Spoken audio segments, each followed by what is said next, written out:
ఉమ్మడి వరంగల్ జిల్లాలోని కాంగ్రెస్ పార్టీలో వర్గపోరు రోజు రోజుకి పెరిగిపోతుంది. కడియం శ్రీహరి మరియు కొండమురళి మధ్య ఈ యొక్క వర్గపోరు విపరీతంగా పెరిగిపోవడంతో ఈ అధిష్టానం పిలిపించి వీరికి మందలిచ్చినప్పటికీ 6 పేజీల నివేదిక అందించినప్పటికీ కూడా ఈ యొక్క గొడవలు తిరిగి పాకన పడతా ఉన్నాయి. అంతేకాకుండా మన కొండమురళి కూతురు సుస్మిత పటేల్ కూడా ఆమె ఆస్పిరెంట్గా చెప్పుకోవడంతో మరింత గొడవలు విపరీతంగా పెరుగుతూ ఉన్నాయి. ఈ యొక్క అంశంపై మరి జనగామ జిల్లా కాంగ్రెస్ పార్టీ సీనియర్ నాయకులు కంచరాములు గారు ఉన్నారు. కంచరాములు అడిగి తెలుసుకుందాం. రాములు చెప్పు, ఈ అంశం మీద మీ స్పందన ఏ విధంగా ఉంది, మీరు ఏం స్పందిస్తున్నారు? శ్రీనివాస్ గారు నమస్తే అండి. ఇప్పుడు ఈ అంశం అంటే అది కొండ దంపతుల చేతుల్లో ఉంటుంది. అది పెంచుకోవాలా తగ్గించుకోవాలా అనే విషయము ఒకటి నేనేమంటున్నా అంటే ఉమ్మడి వరంగల్ జిల్లా ఉన్న నేతలందరూ కూడా కొండ దంపతుల మీద పోయిన వారంలో కంప్లైంట్ చేశారు. ఏది మా నియోజకవర్గాల్లో ఏలు పెడతా ఉన్నాడు, మమ్మల్ని ఇబ్బందులకు గురి చేస్తూ ఉన్నాడు, మమ్మల్ని వ్యక్తిగతంగా కూడా దూషిస్తూ ఉన్నాడు అని చెప్పి వాళ్ళు ఫిర్యాదు చేయడం జరిగింది. దాని మీద క్రమశిక్షణ కమిటీ స్పందించి కొండమురళి గారిని పిలిపించుకున్న నేపథ్యంలో వారు ఎందుకు వారి నియోజకవర్గాల్లో ఏలు పెట్టాల్సి వస్తుంది, ఎందుకు వాళ్ళను వ్యక్తిగతంగా దూషించాల్సిన పరిస్థితి వచ్చింది అనేది క్రమశిక్షణ కమిటీకి వివరణ ఇచ్చుకుంటే సరిపోతుండే. అప్పుడు వారు ఆ విధంగా చేయకుండా నేను పరకాల ఎమ్మెల్యేని నేనే గెలిపించిన, భూపాలపల్లి ఎమ్మెల్యేని నేనే గెలిపించిన, సో జిల్లాలో ఉన్నటువంటి 3-4 ఎమ్మెల్యేలని నేను గెలిపించిన, తర్వాత పొంగులేటి గారు నా మీద కక్ష కట్టిండ్రు అని చెప్పి ఉల్టా కంప్లైంట్ ఇవ్వడం ద్వారా మరి మాట్లాడి బయటికి వచ్చిన నేపథ్యంలో మీడియా పాయింట్ వద్ద వారు ఒక మాట మాట్లాడినరు. నన్ను రెచ్చగొట్టకండి, నేను మంచోడిని కాదు, నా ఒంట్లో 4 బుల్లెట్లు ఉన్నాయనే మాట మాట్లాడుకుంటూ వచ్చారు. ఈ మాటలకు అర్థమైందో కూడా అర్థం కాలే చాలామందికి.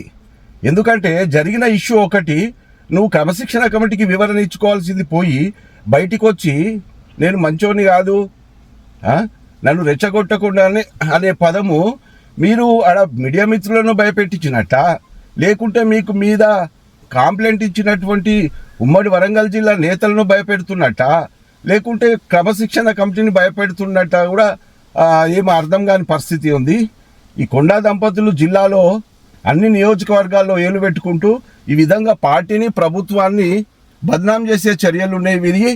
కాబట్టి నేనేమంటున్నా అంటే సీనియర్ కాంగ్రెస్ నాయకునిగా మా క్రమశిక్షణ కమిటీకి కూడా మేము విజ్ఞప్తి చేస్తూ ఉన్నాము. ఏమని, తొందరగా మా జిల్లాలో ఉన్నటువంటి సమస్యలు, సరే ఇప్పుడు ఈరోజు జరుగుతున్న వరంగల్ జిల్లా ఉన్నటువంటి సమస్యలు కావచ్చు, ముఖ్యంగా మా జనగామ జిల్లాలో కూడా అనేకమైనటువంటి సమస్యలు గతంలో ఫిర్యాదులు ఉన్నాయి. వాటన్నిటినీ సామాన్యుల మీద సస్పెండ్లు చేయడం కాదు, మీరు పార్టీని ప్రభుత్వాన్ని బదనాం చేసే చర్యలు ఏ నాయకుడు పాల్పడ్డా, అది ఎమ్మెల్యే స్థాయి కావచ్చు, మంత్రి స్థాయి కావచ్చు, సామాన్య కార్యకర్త కావచ్చు, అందరి మీద కూడా ఒకే చర్యలు ఉండాలి. అవి తొందరగా చర్యలు తీసుకోవాలని కూడా నేను మా పిసిసి క్రమశిక్షణ కమిటీ కూడా విజ్ఞప్తి చేస్తూ ఉన్నా. ఇది మంచి పద్ధతి కాదు. ఇదేమన్నంటే విత్ ఇన్ ద పార్టీలో మాట్లాడుకోవాల్సిన మాటలు, కొండమురళి వాక్యాలు ఏదైతున్నాయో బహిరంగంగా వాళ్ళు ఆ విధంగా చేయడం వల్ల పార్టీకి ప్రభుత్వానికి అది మంచిగా లేదనేది నేను భావిస్తూ ఉన్నా. తిరిగి మళ్ళీ పునరావృతం కావడంలో వీరి ఉద్దేశం ఏంది అన్నట్టు? అదే కదా, రోజు రోజుకు వారి ప్రవర్తన వల్ల తారస్థాయికే చేరుతున్నట్టుగా కనబడతా ఉంది. ఎందుకంటే ఆ అమ్మాయికి అవసరం లేదు. సరే, అమ్మాయి రాజకీయంగా రావాలనుకుంటే, కాంటెస్ట్ చేయాలనుకుంటే పరకాల కావచ్చు, సరే ఎక్కడైతే చేయాలనుకుంటుందో ఆ ప్రాంతంలో సేవ చేయమనండి, పార్టీ ఆర్గనైజేషన్ చేయమనండి. రేపు ఎన్నికల టైం వచ్చేసరికి అధిష్టానం నిర్ణయిస్తుంది ఎవరికి టికెట్ ఇవ్వాలా, ఎవరికి ఇవ్వకూడదా అన్నది.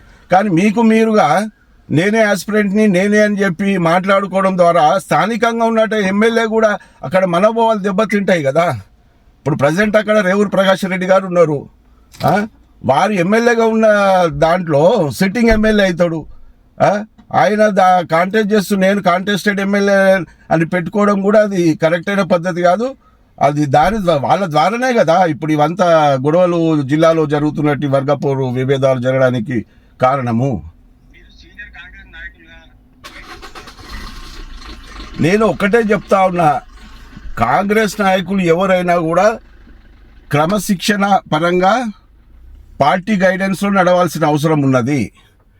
ఈ వ్యక్తిగతంగా బహిరంగంగా వ్యక్తిగత దూషణలు ఈ బహిరంగంగా మాట్లాడడం ద్వారా పార్టీకి ప్రభుత్వానికి చెడ్డ పేరు వస్తుంది. కాబట్టి ఎవరైనా కూడా ఏదైనా సమస్య ఉంటే పార్టీ అధిష్టానానికి దృష్టికి తీసుకెళ్లాలి.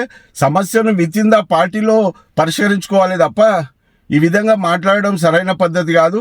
కాబట్టి అందరి నాయకులకు కూడా మేము విజ్ఞప్తి చేస్తూ ఉన్నాము. ముఖ్యంగా క్రమశిక్షణ కమిటీకి ఇప్పుడు మా జనగామ ఇందాక ముందు కూడా మీకు చెప్పిన నేను మా జనగామలో కూడా ఇటువంటి సమస్యలు గతంలో చాలా జరిగినాయి.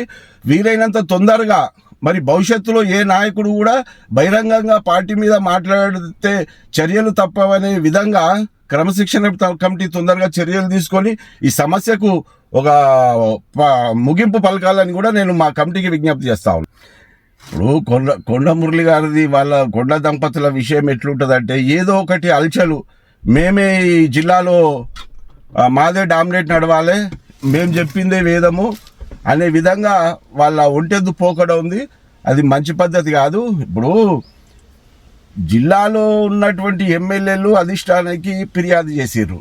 సో దాని మీద మీరు వివరణ ఇస్తే సమస్య సర్దుకుపోయేది. ఓకే, ఇప్పుడు ఎందుకు మీరు కడియం శ్రీహరి గారు కావచ్చు, రేవూరు ప్రకాష్ రెడ్డిని కావచ్చు, మిగతా ఎమ్మెల్యేలను ఆ విధంగా ఎందుకు దూషించాల్సి వచ్చింది, బహిరంగంగా ఎందుకు మాట్లాడాల్సి వచ్చింది?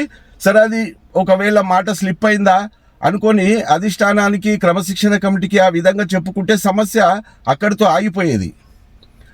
వారు ఆ విధంగా చెప్పుకోకుండా వీళ్ళు ఏదైతే ఫిర్యాదు చేసిరో దానికి సంబంధం లేకుండా భిన్నంగా 6 పేజీల నివేదిక వివిధ ఎమ్మెల్యేల మీద కావచ్చు రకరకాలుగా వాళ్ళు దాని ఇష్యూను పెంచి పోషించే విధంగా వాళ్ళ చర్యలు ఉన్నాయి. బయటికి వచ్చి గాంధీ భవన్ మీడియా పాయింట్ దగ్గర మాట్లాడిన మాటలు కూడా అవి ఒక రాజకీయ నాయకునిగా ఆయనకు మంచిది కాదని చెప్పి నేను భావిస్తా ఉన్నా. ఖచ్చితంగా ఉండాలి. ఎంత పెద్ద నాయకుడైనా కార్యకర్త నుండి మంత్రి స్థాయి కావచ్చు, ఏఐసిసి నాయకులుగా కూడా కాంగ్రెస్ పార్టీ తీసుకున్నటువంటి నిర్ణయాలకు కట్టుబడి ఉండాలి. కట్టుబడని నాయకులు ఎవరైతే ఉంటారో ఈ బహిరంగంగా ప్రకటనలు చేసే నాయకులు వాళ్ళ ప్రవర్తన ద్వారా వాళ్ళ చర్యల ద్వారా కాంగ్రెస్ పార్టీకి నష్టం జరుగుతుంది, కాంగ్రెస్ సీనియర్ నాయకులకు నష్టం జరుగుతుంది. సో దానివల్ల అటువంటి నష్టం జరగకుండా ఉండాలంటే ఖచ్చితంగా కొండా దంపతుల మీద క్రమశిక్షణ కమిటీ చర్యలు తీసుకోవాలి. తీసుకుంటేనే కాంగ్రెస్ పార్టీ భవిష్యత్తులో ఎటువంటి వర్గ వివాదాలు లేకుండా కూడా రేపు లోకల్ బాడీ ఎలక్షన్స్ ఉన్నాయి. మరి ఇటువంటి ఇష్యూ మీరు చేసుకుండా ఉండి బహిరంగంగా ప్రకటనల ద్వారా ఎమ్మెల్యేలను కాంగ్రెస్ పార్టీని విమర్శించుకుంటూ మీరుంటే రేపు లోకల్ బాడీ ఎన్నికల్లో మనం ఏ విధంగా ముందుకు పోతాము? సో దాని మీద పార్టీకి నష్టం జరుగుతుంది. కాబట్టి ఇటువంటి చర్యలకు పాల్పడొద్దని కూడా నేను కొండా దంపతులకు సూచిస్తా ఉన్నా ఈ సందర్భంగా.